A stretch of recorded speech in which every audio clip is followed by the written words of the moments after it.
ลับเข้ามาอยู่ในช่วงสำคัญนะฮะช่วงสุดท้ายเหมือนกันนะครับกับทางรายการ Bus&Truck ทีวีของเรานะฮะคือช่วงของ Bus&Truck Buyer Guide นั่นเองโอ้โหนะฮะก็สำหรับช่วงนี้เหมือนเช่นเคยนะครับผมเพราะว่าเราจะนำเสนอสิ่งต่างๆที่เกี่ยวกับเทคโนโลยีที่สำคัญแล้วก็เป็นประโยชน์กับทางคุณผู้ชมแน่นอนที่สุดเลยค่ะแล้วก็สำหรับในช่วงของ Bus&Truck Buyer Guide นะคะสินค้าผลิตภัณฑ์ตัวแรกที่แพรจะพาไปแนะนำนะคะมาจากบริษัท YIC Asia Pacific Corporation จำกัดค่ะโอ้โหจะเป็นในส่วนของเครื่องมือบันทึกพฤติกรรมคนขับรถเราไปเลยนะคะในช่วงของ AEC เพราะฉะนั้นเนี่ยการขนส่งต่างๆใช่ไหมก็จะต้องพึ่งในส่วนของคนขับรถเนี่ยเป็นส่วนมากเพราะฉะนั้นเนี่ยเครื่องมือเพื่อบันทึกพฤติกรรมคนขับเนี่ยก็สำคัญเราจะได้รู้ว่าเขาขับรถเป็นยังไงบ้างตอนนี้สินค้าถึงไหนแล้วหรือว่าใช้ความเร็วตามที่กำหนดหรือเปล่ามีการใช้พลังงานเชื้อเพลิงเป็นยังไงบ้างนะคะสำหรับเครื่องนี้ก็จะเก็บข้อมูลไว้ใน SD card ก็ข้อมูลเป็นแบบว่ามาตรฐานทั่วไปเนาะไม่ยากไม่ง่ายจนเกินไปพอเวลาตรวจสอบก็สามารถที่จะกดเอา SD card ออกมาโหลดดูข้อมูลได้เลยใช่ไหมแน่นอนที่สุดเพราะว่าเครื่องนี้นะคะก็จะมีการบันทึกในหลายส่วนงานด้วยกันไม่ว่าจะเป็นการออกตัวรถการแบบว่าสตาร์ทเครื่องหรือว่าจะเป็นการเบรกการใช้รอบเครื่องนะคะเครื่องตัวนี้เนี่ยก็จะสามารถบันทึกข้อมูลไว้ได้ทั้งหมดเลยโอ้โหละเอียดมากเลยนะฮะนอกจากนี้ค่ะก็จะมีการบันทึกด้วยระบบดิจิตอลด้วยไฮเทคสุดๆเลยนะคะเป็นการบันทึกแบบทุกๆครึ่งวินาทีไม่ใช่แบบเป็นนาทีต่อนาทีแล้วเป็นครึ่งวินาทีเท่านั้นเองทำไมฮะอยากทราบรายละเอียดมากกว่านี้แล้วถ้าอยากทราบรายละเอียดนะคะก็จะพาไปพูดคุยกับคุณอิทธิพลธรรมรังสรรค์นะคะแผนกดิจิตอลทาโคกราฟนะคะหรือว่าฝ่ายขายจากบริษัท YIC Asia Pacific Corporation จำกัดนั่นเองค่ะคุณผู้ชมคะและสำหรับในวันนี้นะคะแพรก็มีอีกหนึ่งนวัตกรรมดีๆนะคะจากบริษัท YIC มานำเสนอคุณผู้ชมค่ะและตอนนี้นะคะแพรก็มาอยู่กับคุณอิทธิพลธรรมศาสตร์นะคะหรือว่าพี่เอกแล้วค่ะสวัสดีค่ะพี่เอกค่ะครับผมสำหรับบริษัท YIC นี่เป็นบริษัทที่ผลิตเกี่ยวกับเรื่องของอะไรบ้างคะพี่เอกYIC นะครับเป็นบริษัทจัดตั้งใหม่นะครับอยู่ในเครือของบริษัทไทยยาสกินะครับซึ่งประเด็นหลักๆเลยก็จะอยู่ในควบคุมเกี่ยวกับพฤติกรรมแล้วก็อุปกรณ์กับความปลอดภัยทั้งหมดของรถในการทำการขนส่งหรือขนถ่ายพนักงานนะครับก็คือเกี่ยวกับเรื่องของความปลอดภัยทั้งหมดเลยครับผมและสำหรับวันนี้มีอะไรดีๆมานำเสนอคุณผู้ชมบ้างคะครับสำหรับในงานนี้นะครับทางบริษัท YIC นะครับก็จะนำเสนอเครื่องมือที่บันทึกพฤติกรรมของคนขับรถโดยตรงเพื่อทำการอบรมนะครับก็คือตัวนี้เลยหรือเปล่าคะครับผมก็คือเป็นสินค้าตัวนี้เลยนะคะพี่เอกแล้วสินค้าตัวนี้นี่เรียกว่าอะไรคะเครื่องบันทึกพัฒนามานะครับว่าก่อนหน้านี้บ้านเราจะคุ้นๆกันถ้าเกิด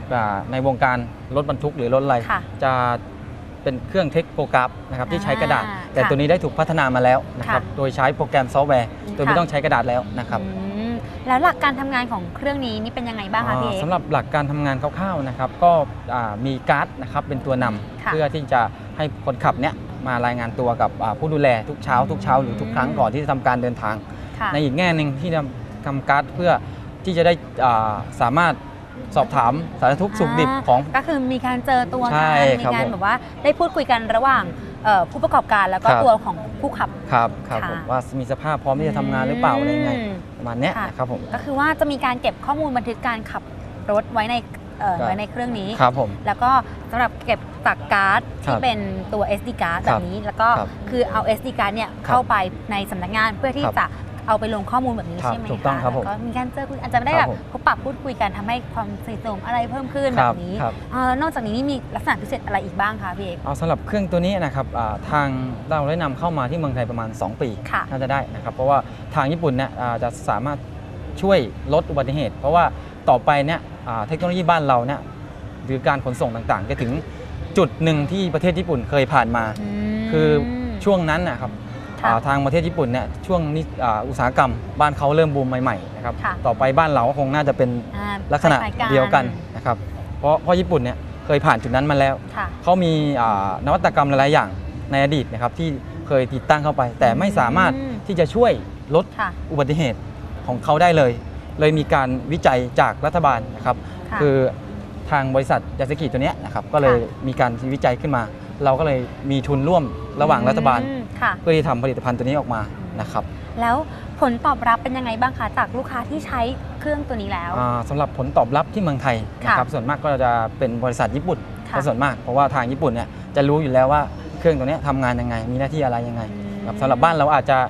ว่าใหม่ก็ใหม่นะครับเพราะว่าแต่ก่อนหน้านี้อาจจะเป็นกระดาษที่เคยใช้อยู่แต่ตัวนี้โดนพัฒนามาแล้วเป็นแค่ SD card เท่านั้นเองคือพกติดตัวได้สบายๆไม่ได้แบบว่ามีเป็นกระดาษเป็นแผ่นๆแบบนั้นแล้วและสำหรับในการบันทึกข้อมูลต่างๆนี้มีการบันทึกในส่วนของอะไรบ้างคะพี่เอกในการบันทึกต่างๆนะครับก็จะมีการออกตัวของตัวรถนะครับและการเบรกของรถว่าเบรกแรงหรือเบรกค่อยส่งผลกระทบให้กับผลิตภัณฑ์ที่ทำการขนส่งอยู่หรือเปล่านะครับและการใช้รอบเครื่องนะครับว่าเหมาะสมกับความเร็วไหมนะครับบางท่านอาจจะสงสัยว่าเวลาขับรถขึ้นเขาลงเขาเนี่ยอาจจะอ่านเฉพาะป้ายข้างทางว่าใช้เกียร์ต่ำลงนะเกียร์ต่ำนะที่นี่หมายถึงว่าต้องใช้เกียร์ว่างอะไรหรือเปล่าเครื่องมือตัวนี้ก็สามารถรู้ได้ด้วยว่าคนบุคลากรของเราเนี่ยทำตามกฎการจราจรไหมหรือกฎของบริษัทที่เรากำหนดให้ไหมก็สามารถจะตรวจสอบได้เลยแล้วก็ในเรื่องของความปลอดภัยด้วยเพราะว่าตัวนี้ก็สามารถที่จะดูได้ว่าขับเท่าไหร่เหยียบคันเร่งยังไงเหยียบเบรกไหมอะไรแบบนี้แล้วก็ยังจะมีในส่วนของเรื่องของการบันทึกข้อมูลแบบนี้ด้วยใช่ไหมคะแล้วการบันทึกข้อมูลนี้เป็นระบบดิจิตอลเลยเป็นดิจิตอลเลยครับของบริษัทเราจะส่วนมากก็จะณตอนนี้น่าจะมีของยาสกินะครับเจ้าเดียวที่ทำบอกว่าเก็บข้อมูลทุกเสี้ยววินาทีหรือทุก 0.5 วินาทีนั่นเองคือทุกครึ่งวิเลยไม่ใช่เป็นนาทีต่อนาทีแล้วนะคะตอนนี้เป็นครึ่งวินาทีเท่านั้นเองครับผมจะได้รู้ว่าพฤติกรรมเขาเนี่ยจุดไหนที่ต้องทำการอบรมเพิ่มเติมแล้วก็จะมีการอบรมหลังจากที่ได้เหมือนกับว่ามีการบันทึกแล้วสมมติว่ามีการอาจจะมีในเรื่องของปัญหาข้อบกพร่องตรงไหนก็สามารถจะนำไปจัดการอบรมทางบริษัทนี่คือจัดการอบรมขึ้นมาอีกเพื่อคุณภาพของคนขับหลังจากที่มีคุณภาพของในเรื่องของการตรวจสอบอะไรก็มีการเพิ่มคุณภาพของคนขับของบริษัทด้วยแบบนี้ค่ะโอ้โหก็เรียกได้ว่าเป็นนวัตกรรมดีๆนะคะคุณผู้ชมจากยาซากินะคะก็ยังไงวันนี้นะคะแพรก็ต้องขอบคุณพี่เอกมากเลยที่มาให้ข้อมูลดีๆเกี่ยวกับเรื่องของนวัตกรรมใหม่ๆนะคะขอบคุณมากค่ะและสำหรับในช่วงนี้นะคะก็คือช่วงที่เราได้สัญญากับคุณผู้ชมไว้นั่นเองค่ะพี่หมอคะกับช่วงของกิจกรรมดีๆจากยาง THD ยางดีโดนใจใช้แล้วรวยนั่นเองค่ะวันนี้วันพฤหัสบดีที่17 มกราคมแล้วนะคะคุณผู้ชมนั่นก็คือวัน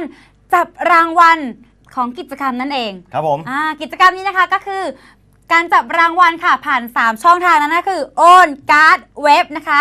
ชำระผ่านการโอนเงินสดผ่านบัตรเครดิตนะคะแล้วก็ผ่านทางเว็บไซต์นั่นเองค่ะและสำหรับในวันนี้นะคะบุคคลที่จะให้เกียรติมาจับรางวัลในวันนี้ค่ะพี่หมอคะก็สำหรับวันนี้นะครับกับแขกผู้มีเกียรติของเรานะครับที่จะมาร่วมจับรางวัลนะฮะในรายการ Bus&Truck TV นั่นเองคือคุณชาตรีมันคากรรมการผู้จัดการบริษัท TTF International จำกัดครับเรียนเชิญค่ะครับผมคุณผู้ชมครับเดี๋ยวเราก็จะมาเริ่มในช่องทางแรกก่อนนะครับคือช่องทางของการโอนนั่นเองนะฮะเดี๋ยวเชิญคุณชาตรีได้เลยครับ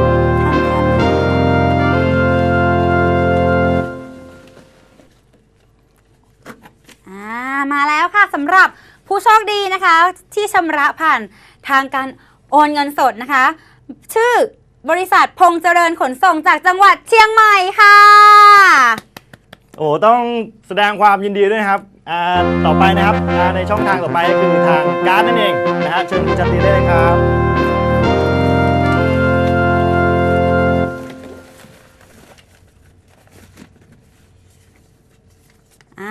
สำหรับการชำระผ่านทาง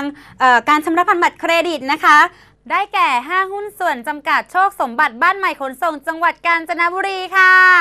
แล้วก็ลำดับสุดท้ายนะครับกับผู้โชคดีคนสุดท้ายนะครับคือช่องทางของเว็บนั่นเองนะฮะเชิญคุณจันทีครับ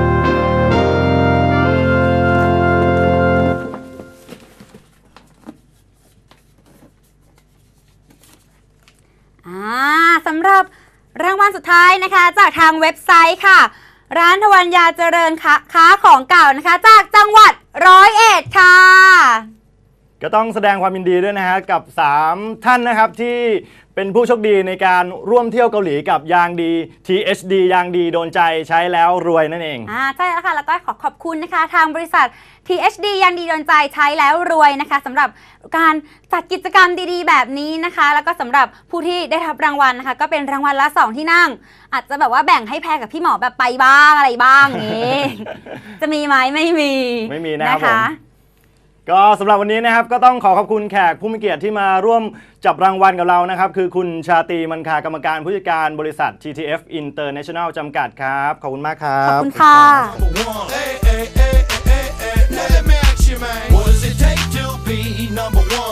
2 is not a winner and 3 nobody remembers. What does it take to be number 1?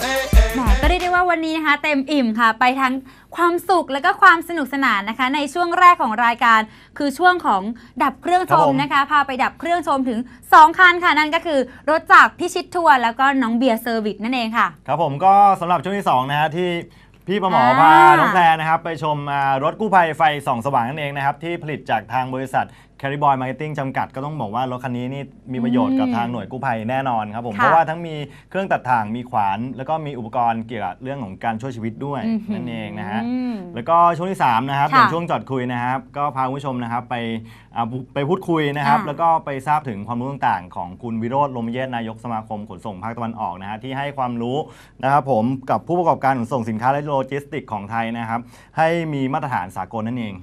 และในช่วงสุดท้ายของรายการคือช่วงของบัสทักไบเยอร์ไกด์นะคะก็พาไปรู้จักกับเครื่องบันทึกพฤติกรรมคนขับรถแล้วก็ที่สำคัญเลยก็คือในช่วงของการจับรางวัลผู้โชคดีนะคะไปทัวร์เกาหลีกับยาง THD ยางดีดนใจใช้แล้วรวยนั่นเองค่ะพี่หมอคะแล้วก็นะช่วงสุดท้ายของรายการนะครับก็ได้เกริ่นคุณผู้ชมไว้แล้วว่าของเรานะฮะจะมีคำถามท้ายรายการอยู่นะฮะสำหรับวันนี้คำถามคือรถจากทางบริษัทแคริบอยมาร์เก็ตติ้งจำกัดเป็นรถประเภทอะไรอีกรอบได้ไหมคะ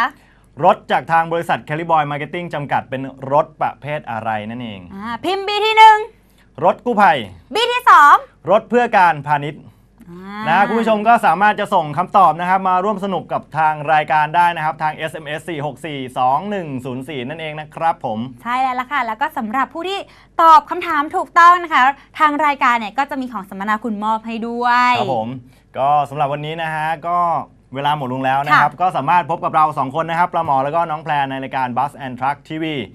ทุกวันพฤหัสบดี3 ทุ่มถึง4 ทุ่มทาง PSI ช่อง65ค่ะสำหรับวันนี้ผมขอลาคุณผู้ชมไปก่อนครับสวัสดีครับสวัสดีค่ะ